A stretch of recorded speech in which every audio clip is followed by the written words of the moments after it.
हुसैन का कलेजा, हुसैन का कलेजा ये कि 6 माह का असगर गोद में और 22,000 के आगे खड़े, चादर डाले खड़े। अमर इब्ने साद ने कहा था कि हुसैन कुरान लेके आए हो,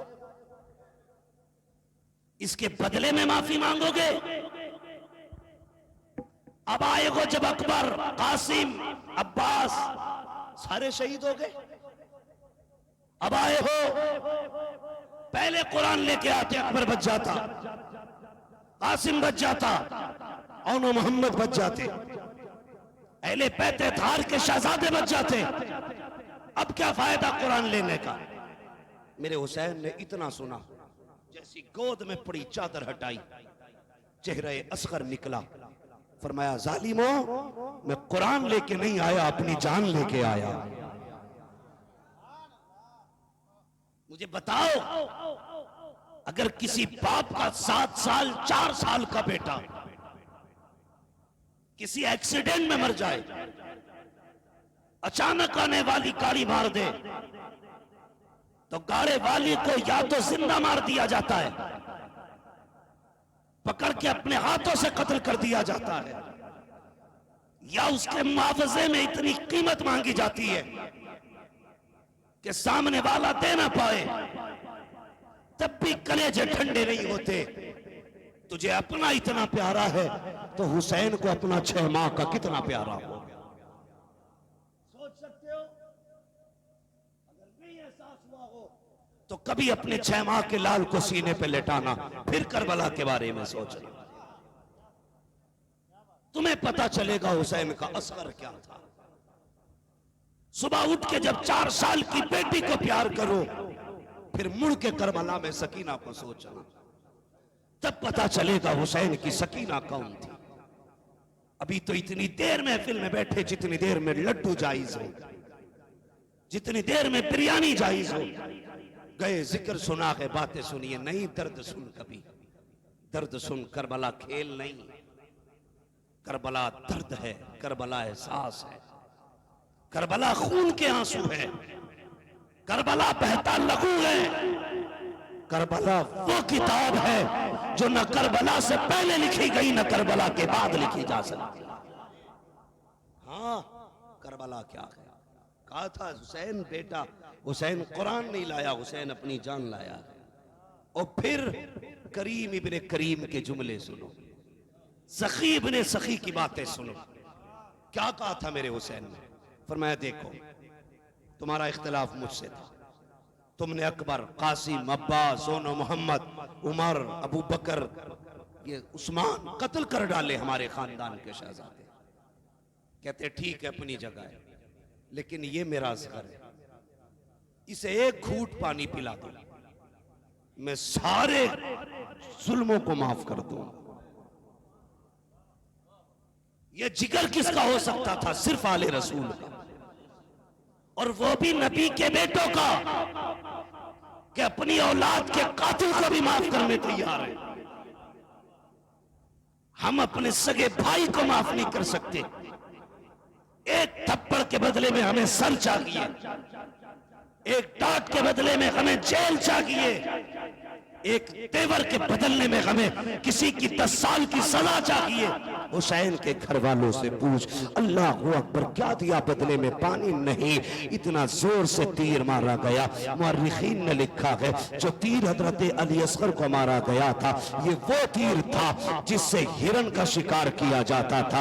ये आम तीर ना था, इतना जहरीला तीर था जिससे हिरन को गिराया जाता था। जब अली असगर के गले को पार किया, एक हिचकी ली और नन्ना सा बदन सर्द हो गया था। खुदा की कसम, ये शहादत को असगर देख रहे थे, लेकिन तारीख में जब वक्त हो आया, करबला की शहादत के बाद यही करबला का शहजादा जंगल में खेमे लगा के बैठा है। हुसैन की गर्दन पे खंजर चलाने वाला दौड़ता हुआ जब इन्हीं के खेमे में आया, आने के बाद कहा था, परदेसी हूँ, प्यास लगी है, मुझे पानी चाहिए। दौड़ क्यों रहा था? इसलिए कि अल मुख्तार के सिपाही इसका पीछा कर रहे थे जान बचाने के लिए। ये हजरत इमाम ज़ैनुल आबिदीन के खेमे खेमे में आया, पानी मांगा, आपने एक प्याला दिया, उसने और मांगा, दूसरा प्याला दिया, और मांगा, तीसरा प्याला दिया।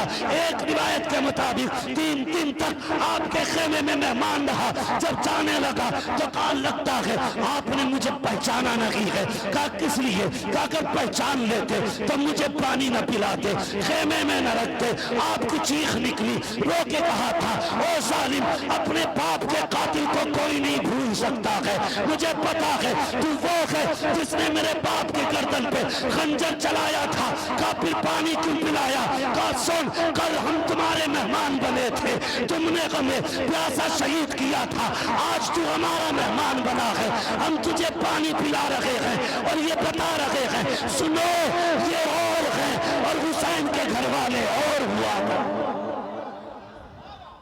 नाराए तकबीर, नाराए रिसाला, उलमाए अहले सुन्नत, मसलके आला हजरत मुफ्ती अम्मान रजा साहिब किबला, नाराए हैदरी, नाराए हैदरी, नाराए तकबीर।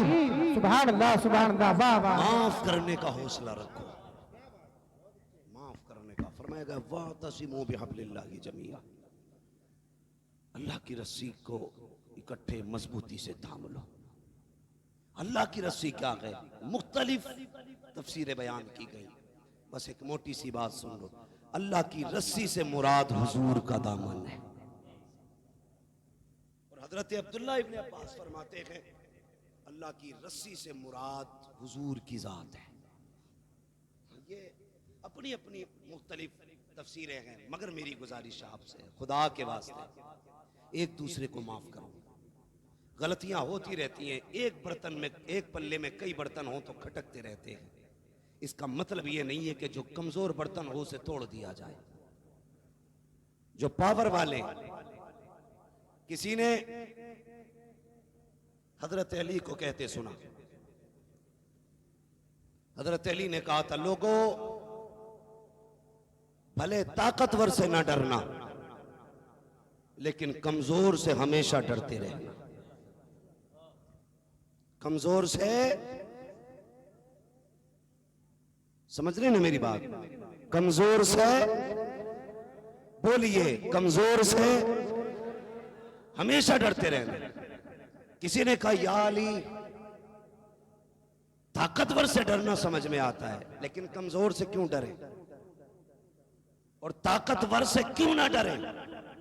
तो हजरत अली ने फरमाया था तुम नहीं जानते, ताकतवर अपनी ताकत से बदला लेता है, लेकिन जब किसी कमजोर पे जुल्म होता है ना, तो वो याद रखना उसकी आह सीधी जाब के रब के आसमान इजाबत से टकराती है। ताकतवर अपनी ताकत से बदला लेता है, कमजोर का रब बदला लेता है। ताकतवर से तो लड़ सकते हो, लेकिन खुदा से नहीं लड़ सकते। और ये कौम में अंदर इतनी दकियानूसी आ चुकी है कि आज कमजोर को जीने का हक ही नहीं। हाँ, देखो, जाओ जंगल में जाके देखना, जो गरीब होगा उसकी मैड़ सीधी नहीं मिलेगी, उसका खेत चौकोर नहीं मिलेगा। कोई इधर से दबा गया, किसी ने उधर से दबा लिया। गरीब मुखिया के पास गया, प्रधान जी आज मैंड तोड़ दी। किसने? काउस ने। प्रधान भी गोड़ा भाग कर रहा। अच्छा, इसके तो 200 वोट है, इसके साथ कितने के? 5। चल बे, तू नहीं गलत बांधी, हो गया फैसला। ये तेरे यहां चलेगा, रब के यहां ये नहीं चलेगा। फरमाया गया कयामत में अगर तुमने किसी कमजोर चिड़िया पर भी जुल्म किया ना, तो कयामत के दिन उस चिड़िया की आवाज इतनी तेज कर दी जाएगी कि अहले महशर उसकी चीख से अपनी कानों में उंगलियां डालेंगे। और 100 बातों की एक बात, कयामत के दिन हुजूर मजलूमों की सफ में खड़े होंगे। सारे जालिम एक तरफ, सारे मजलूम एक तरफ। और हुजूर कहते हैं मैं उधर हूंगा जिधर मजलूम होंगे, और रब का फैसला उधर ही जाएगा जिधर हुजूर होंगे।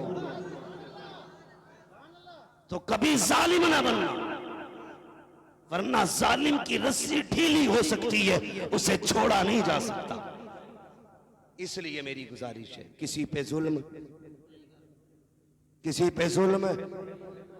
नहीं करना। आज पावर है तो माफ कर दे, कल अल्लाह तुझे माफ करेगा।